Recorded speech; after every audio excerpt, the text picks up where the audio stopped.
Gaza खाली हो रहा है। बच्चों समेत कैसे डिस्प्लेस हो रहे हैं, कैसे अपने इलाकों से। भाई जलती हुई जमीन, रेतीली जमीन और खतरनाक आसमान से जमीन पर गिरती हुई धूप, सूखा हुआ गला और भूख से जिस्म निढाल। ऐसे में घर को, अपने खानदान को, अपने पूरे इलाके को और शहर को छोड़कर इस तरह से फिलिस्तीन के लोगों को बाहर निकलने पर मजबूर कर दिया है इजराइल ने। इजराइल के खौफनाक हमले में एक और फिलिस्तीनी नौजवान डॉक्टर की मौत हो गई है। हजरात मोहतरम, इस बारकोड का इस्तेमाल कीजिए। कल भी बहुत कंप्लेंट आई कि रज़ा भाई इस पे यूपीआई नहीं जा रहा है, यूपीआई।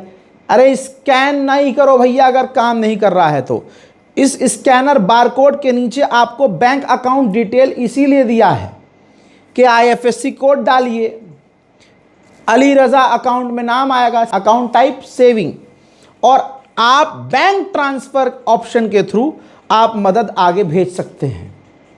हजरात, इस रिपोर्ट को शेयर करना मत भूलिएगा, अपनी राय कमेंट में लिखिएगा और दुआओं में याद रखिएगा। जय हिंद।